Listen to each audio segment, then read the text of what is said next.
Hello बच्चों, +1 class में हमने पढ़ा था classification of elements into various blocks S, P, D and F।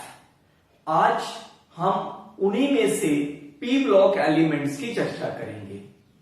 पहली बात तो कि P ब्लॉक एलिमेंट्स क्या होते हैं? ऐसे एलिमेंट्स जिनमें लास्ट इलेक्ट्रॉन किसी एक p सबशेल के किसी एक ऑर्बिटल में फॉल करता है, उनको हम p ब्लॉक एलिमेंट्स कहते हैं। फिर हमने p ब्लॉक एलिमेंट्स को वेरियस ग्रुप्स में कैटेगराइज किया। उनमें से एक ग्रुप है 15th ग्रुप। 15th ग्रुप जिसको हम नाइट्रोजन फैमिली भी कहते हैं। आज हम उसी 15th ग्रुप के एलिमेंट्स की प्रॉपर्टीज की डिस्कशन करेंगे। ये नाइट्रोजन फैमिली के एलिमेंट्स, सबसे पहले हम बात करें कौन कौन से होते हैं। Nitrogen, phosphorus, arsenic, antimony and bismuth. यदि हम इनके एटॉमिक नंबर को लिखें तो इन एलिमेंट्स के एटॉमिक नंबर हैं नाइट्रोजन 7, 15, देन 33, देन 51 और 83। इन एलिमेंट्स को हम नाइकोजन्स भी कहते हैं। नाइकोजन्स, जिसका मतलब होता है सफोकेटिंग। ये ग्रीक वर्ड है, यानी क्योंकि जो नाइट्रोजन एलिमेंट्स हैं और उनके कंपाउंड्स सफोकेशन प्रोड्यूस करते हैं, इसलिए इनको नाइकोजन्स भी कहा जाता है। यदि हम इनकी इलेक्ट्रॉनिक कॉन्फ़िगरेशन की बात करें, नोबल गैस कोर से यदि हम कॉन्फ़िगरेशन लिखें तो हीलियम 2 और ये कॉन्फ़िगरेशन आ जाएगी 2s2 2p3। इसी तरह फास्फोरस की लिखें neon, then 3s2 3p3, then arsenic, argon 4s2 3d10 and 4p3। इसी तरह से krypton, then 5s2 5p3, xenon 6s2 and 6p3। यानी यहां से एक बात क्लियर है कि इनकी जो जर्नल आउटर कॉन्फ़िगरेशन होती है वो होती है ns2 np3, means they have 5 valence electrons. अब हम बात करेंगे इनके कुछ एक एटॉमिक प्रॉपर्टीज की। सबसे पहली जो एटॉमिक प्रॉपर्टी है वो है atomic radii. Atomic radii, atomic radius means the distance of, ये यदि एक एटम की न्यूक्लियस है और ये उसका आउटर शेल है, तो distance of outer shell from the centre of nucleus, that is called as the atomic radius. अब इन 15th ग्रुप एलिमेंट के एटॉमिक रेडियस को हम कंपेयर करेंगे 14th ग्रुप एलिमेंट से। 14th ग्रुप के एलिमेंट कौन कौन से होते हैं? हमें पता है कार्बन, सिलिकॉन, जर्मेनियम, टिन और लेड। ये हमने 14th ग्रुप के एलिमेंट लिखे हैं। सबसे पहले हम बात करें एटॉमिक रेडियस की। जो 15th ग्रुप एलिमेंट होते हैं, इनका atomic radius of 15th group element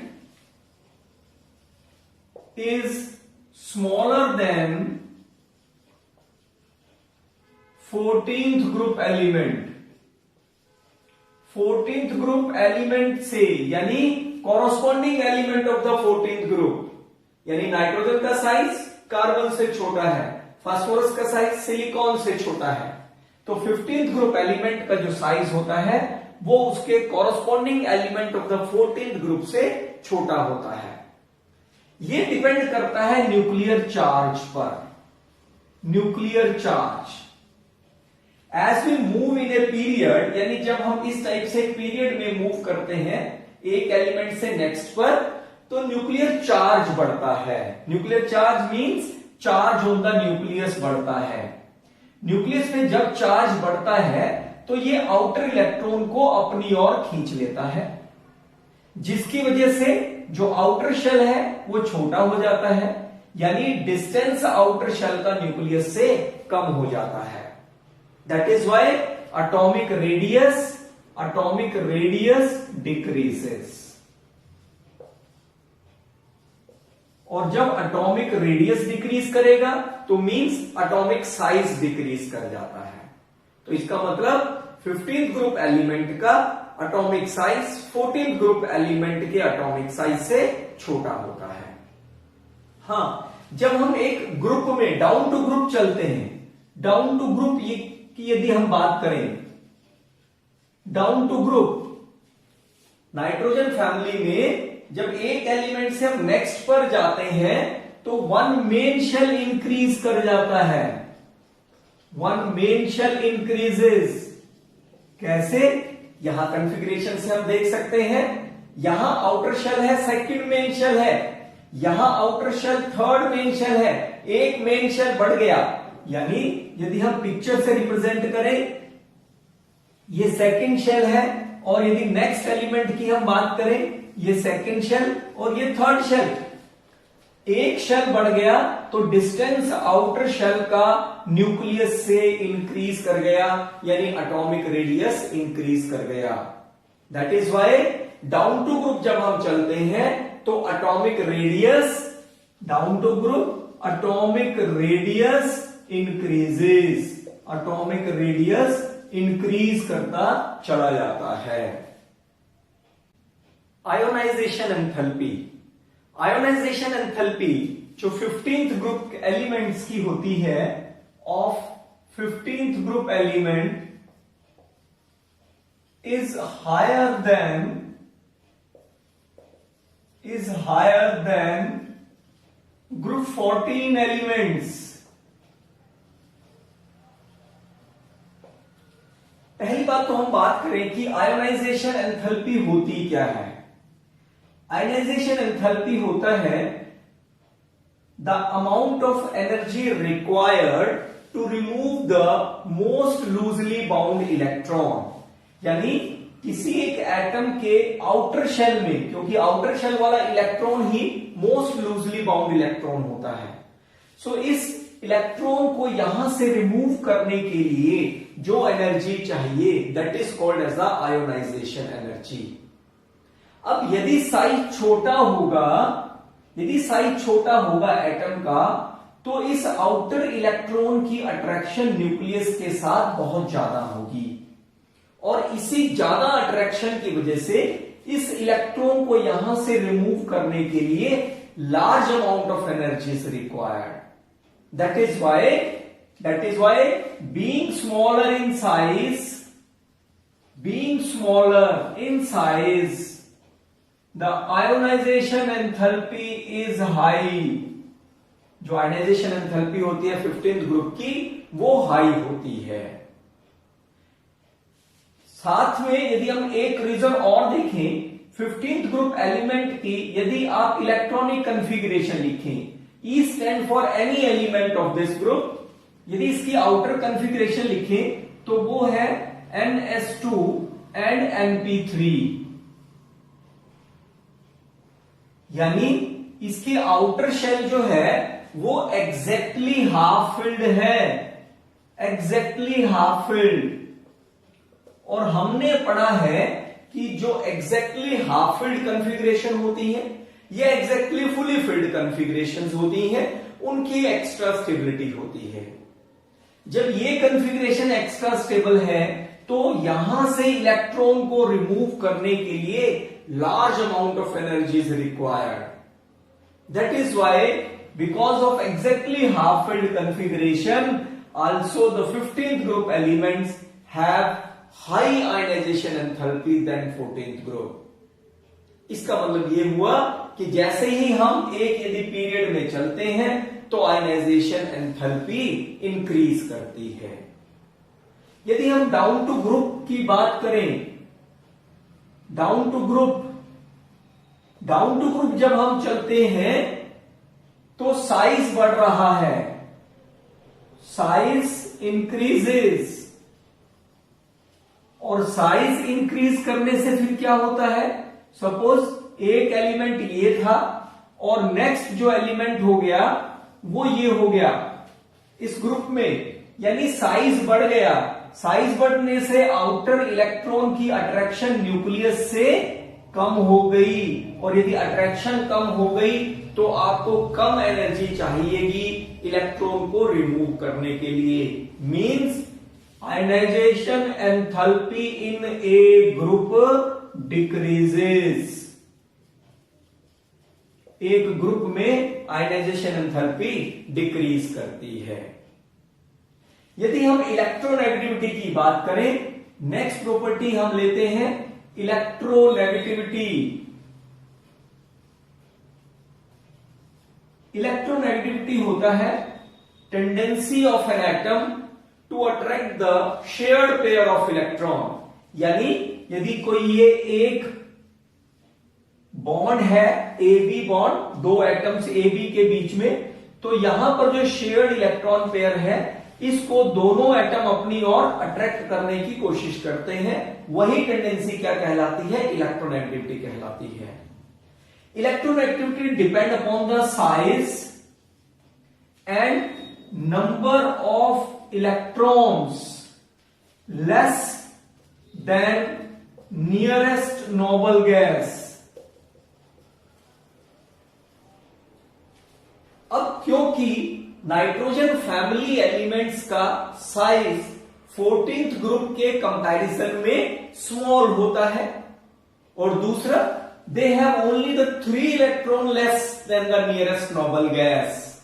that is why जो आयनाइजेशन, जो इलेक्ट्रोनेगेटिविटी होती है, इलेक्ट्रोनेगेटिविटी ऑफ 15th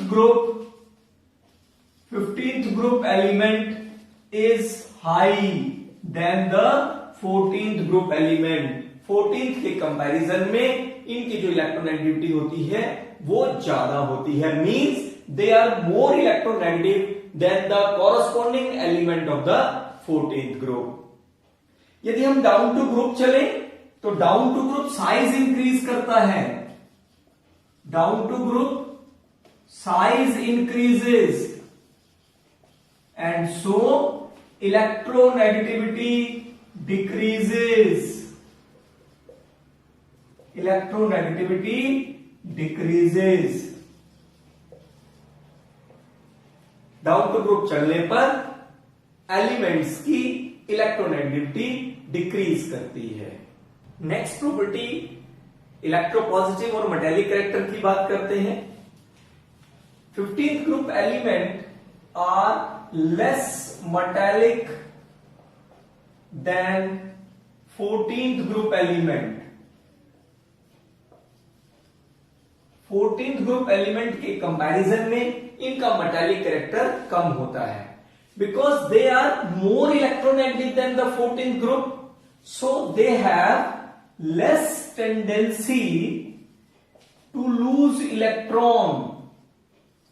इलेक्ट्रॉन को लूज करने की इनकी बहुत कम टेंडेंसी होती है, और यदि इलेक्ट्रॉन को कम लूज करते हैं so they have less electropositive. So because of high nuclear charge, because of high nuclear charge they have a very less tendency to lose electron, so they are less electropositive and hence less metallic in nature।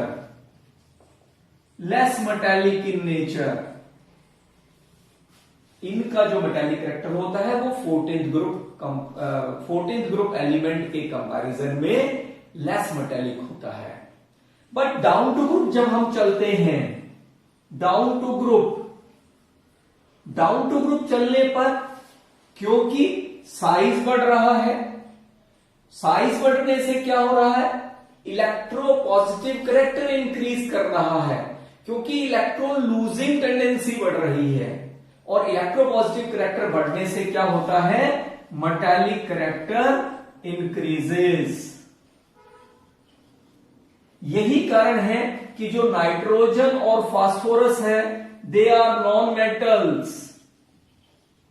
इसी तरह से जो arsenic और antimony है इनको metalloids की category में रखा जाता है, और जो बिस्मथ है, bismuth is a typical metal, इसकी मेटेलिक कैरेक्टरिस्टिक्स होती हैं, यानी down to group metallic character increase कर रहा है। यदि हम डेंसिटी की बात करें, डेंसिटी 15th ग्रुप एलिमेंट की डेंसिटी होता है मास पर यूनिट वॉल्यूम। यदि हम डाउन टू ग्रुप चलते हैं तो डेफिनेटली मास भी बढ़ रहा है, वॉल्यूम भी बढ़ रहा है, but effect of increased mass is high than the effect of increased volume, क्योंकि वॉल्यूम की इंक्रीज होने से तो डेंसिटी डिक्रीज करती है, मास के बढ़ने से डेंसिटी इंक्रीज करती है। दैट इज वाई मास के बढ़ने का जो इफेक्ट है वो ज्यादा होता है। सो density of 15th group element is increases down the group, इसलिए इनकी जो डेंसिटी होती है वो डाउन टू ग्रुप इंक्रीज करती है। नेक्स्ट प्रॉपर्टी है melting point. Nitrogen family elements का melting point down to group increase करता है, increases, because melting point depend करता है वंडरवाल फोर्सेस पर, और वंडरवाल फोर्सेस डिपेंड करती है साइज पर, मास पर। डाउन टू ग्रुप जैसे जैसे साइज बढ़ रहा है तो वंडरवाल फोर्सेस बढ़ रही हैं, वंडरवाल फोर्सेस बढ़ रही हैं तो इसका मतलब मेल्टिंग पॉइंट इंक्रीज कर रहा है। सो ऑर्सेनिक का जो फास्फोरस का जो मेल्टिंग पॉइंट है वो नाइट्रोजन से ज्यादा है, इसी तरह से ऑर्सेनिक का मेल्टिंग पॉइंट फास्फोरस से ज्यादा है।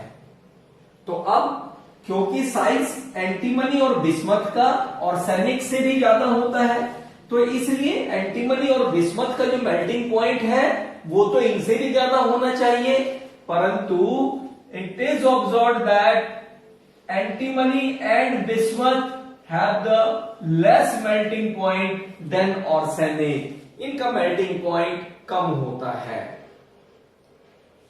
This can be explained on the basis of inert pair effect, ये inert pair effect पर डिपेंड करता है। तो आइए पहले समझते हैं कि ये inert pair effect क्या होता है। यदि हम नाइट्रोजन फैमिली एलिमेंट्स की बात करें तो इनकी जो इलेक्ट्रॉनिक कॉन्फ़िगरेशन होती है वो होती है NH2NP3, यानी इनके वैलेंस शेल में 5 इलेक्ट्रॉन्स होते हैं, और नाइट्रोजन को छोड़कर बाकी एलिमेंट्स में एक इलेक्ट्रॉन s से एक्साइट करके वेकेंट d में चला जाता है, means they have the 5 unpaired orbital, so they are able to form the 5 bonds. Means nitrogen को छोड़कर बाकी जो एलिमेंट्स होते हैं they can form the pentavalent compounds like PCl5। परंतु इसका मतलब क्या हुआ कि जो ग्रुप ऑक्सीडेशन स्टेट है, group oxidation state nitrogen family element की है 5, परंतु जैसे जैसे हम डाउन टू ग्रुप चलते हैं, due to the poor screening effect, due to the poor screening effect of D and F electrons, D and F electron जब एंटीमनी और बिस्मथ पर आते हैं उसके इनर शेल में D और F इलेक्ट्रॉन्स इन्वॉल्व होते हैं, जिनका पुअर स्क्रीनिंग इफेक्ट होता है, और इनके पुअर स्क्रीनिंग इफेक्ट होने की वजह से ये जो ns इलेक्ट्रॉन है, ns electrons they tend to remain paired. ये इलेक्ट्रॉन पेयर्ड रहते हैं, मींस बॉन्ड फॉर्मेशन में पार्टिसिपेट नहीं करते हैं। So this reluctance of s electrons to participate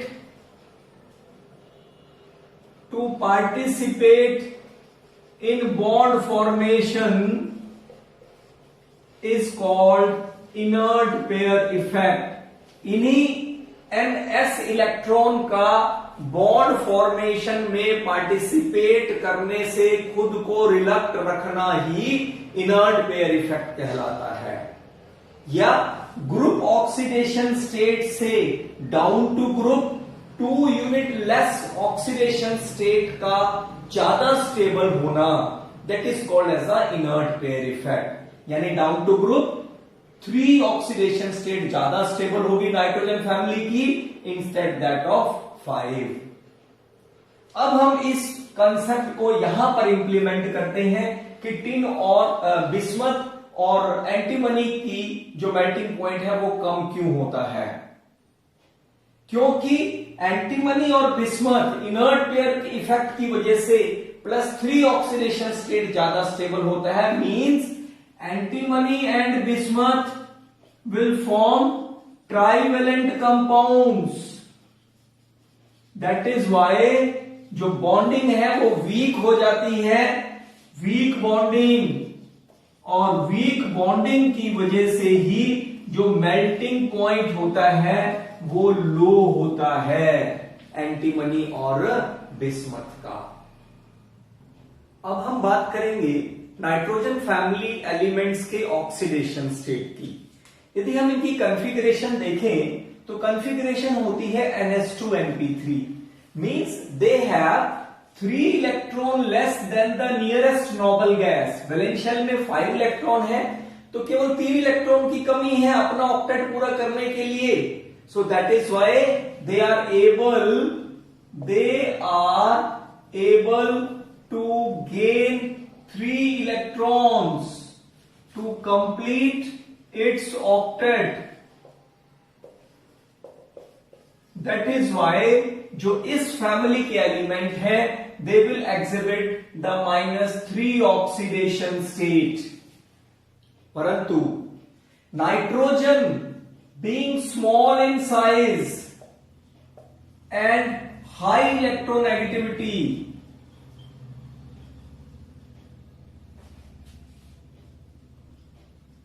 it can be only able to gain 3 electrons।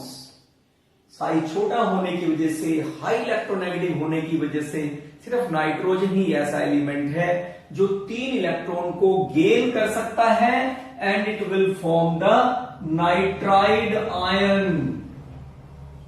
और यदि आयन बना रहा है nitrogen, so that is why nitrogen will be able to form the ionic compounds.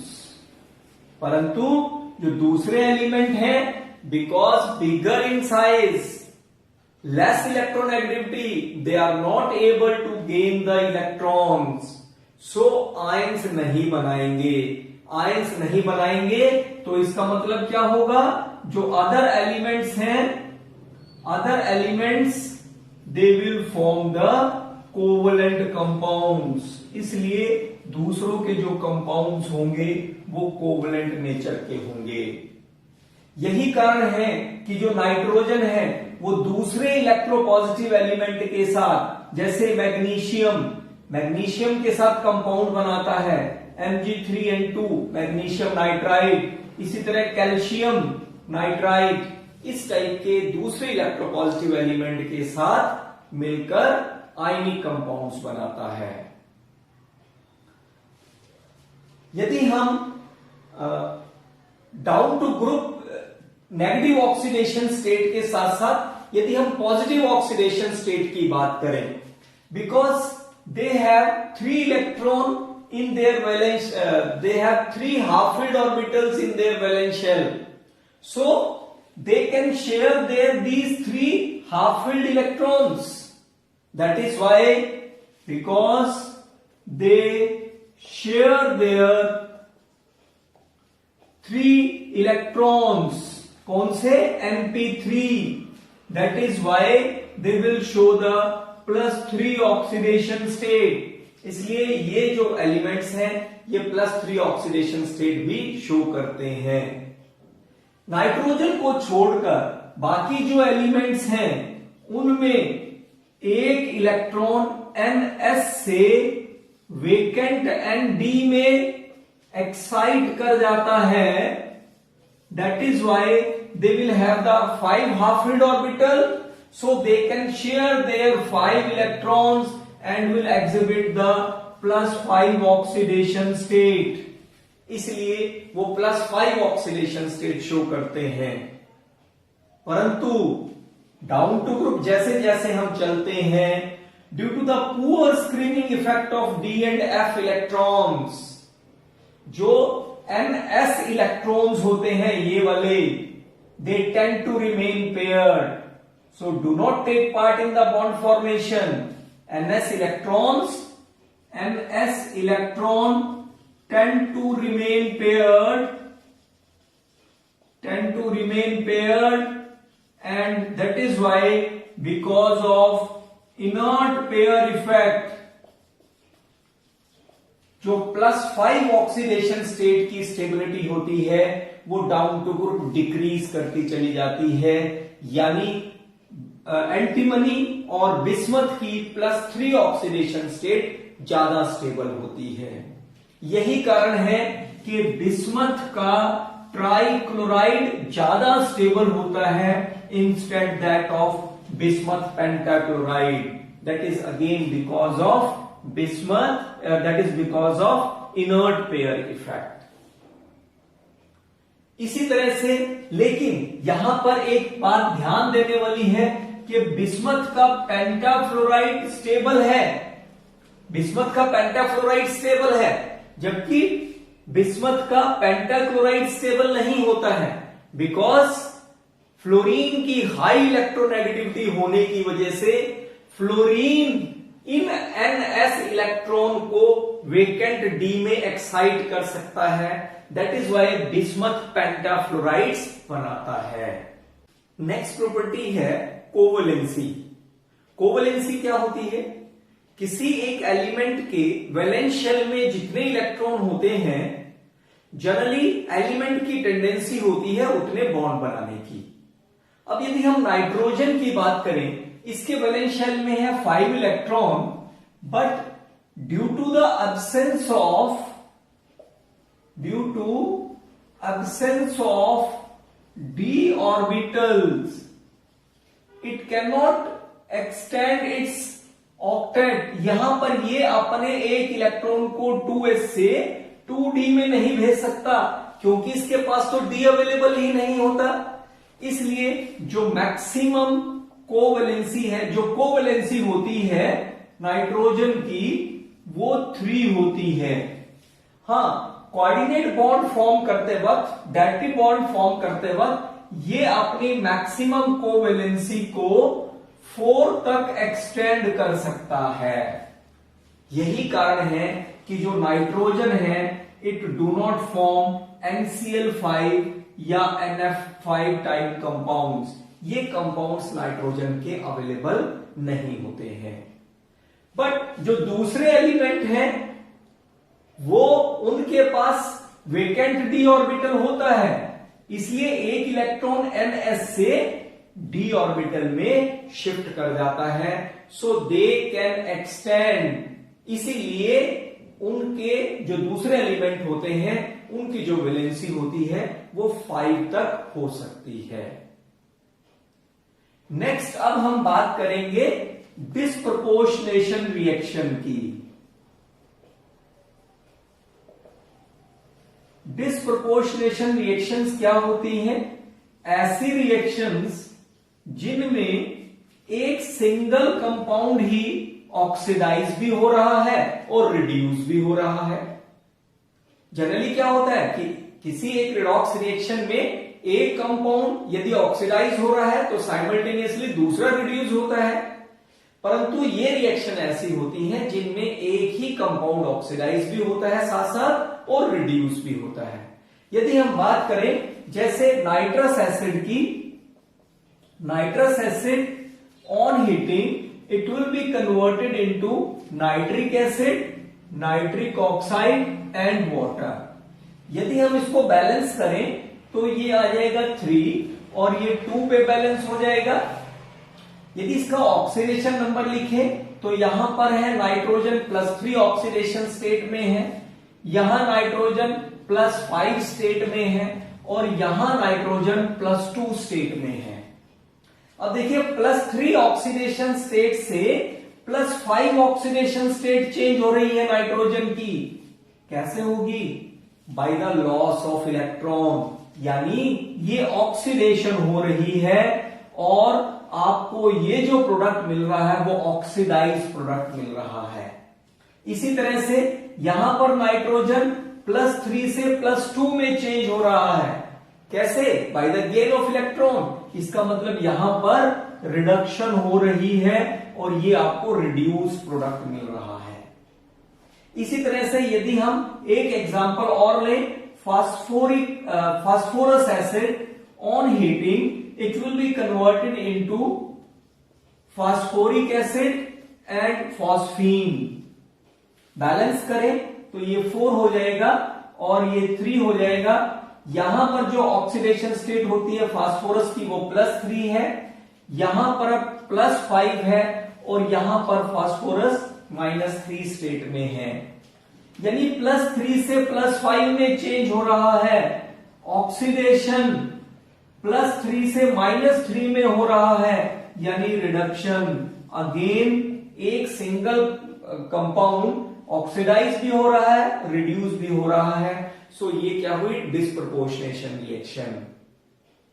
अब ये जो nitrogen family के element होते हैं, जैसे हमने एग्जाम्पल से दिखाया कि नाइट्रोजन भी और फास्फोरस भी डिस्प्रपोर्शनेशन रिएक्शन शो करते हैं, बट जैसे जैसे हम डाउन टू ग्रुप चलते हैं, जो डिस्प्रपोर्शनेशन रिएक्शन की एबिलिटी है वो डिक्रीज करती है। डाउन टू ग्रुप डिक्रीजेस, और डिक्रीज करने का कारण क्या है? Inert pair effect,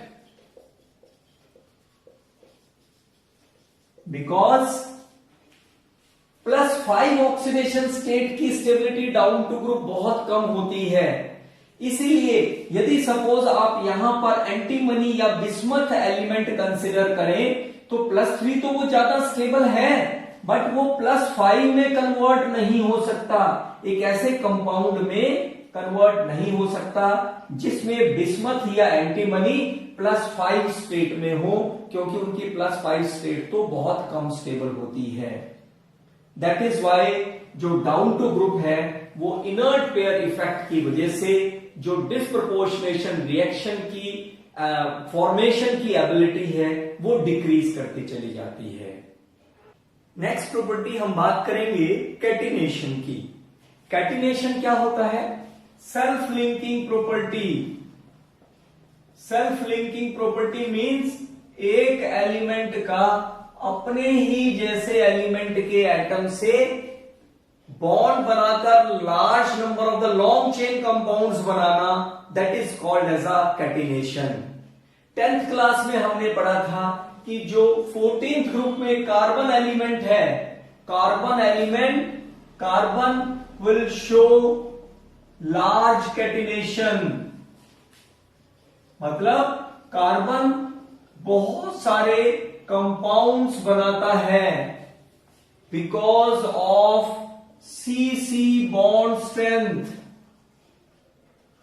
catenation depend करती है बॉन्ड स्ट्रेंथ पर। Carbon being smaller in size, जो CC बॉन्ड स्ट्रेंथ होती है वो बहुत स्ट्रांग होती है, इसी वजह से कार्बन लार्ज कैटिनेशन शो करता है। परंतु down to group 14th group की जब हम बात करें, डाउन टू ग्रुप बढ़ रहे हैं तो साइज बढ़ रहा है, इसलिए down to group catenation decrease करती है। Down to group catenation decreases.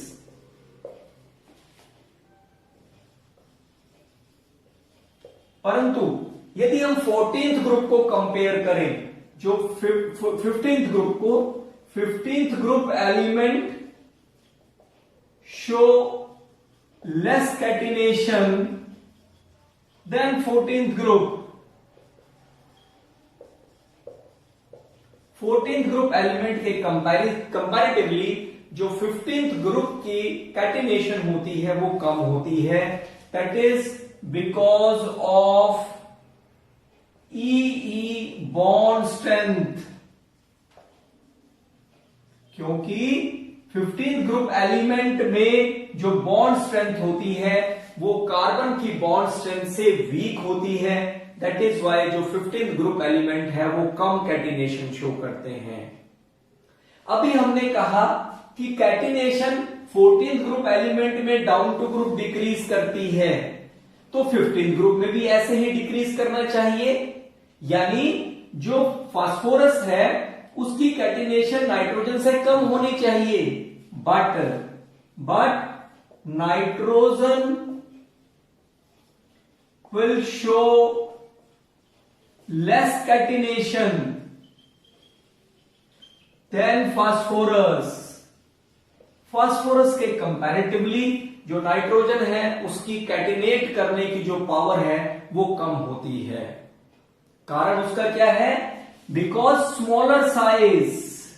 Smaller size का होने की वजह से जो लोन पेयर रिपल्शन होती है, lone pair repulsion nitrogen atom में डिक्रीजेस द बॉन्ड स्ट्रेंथ।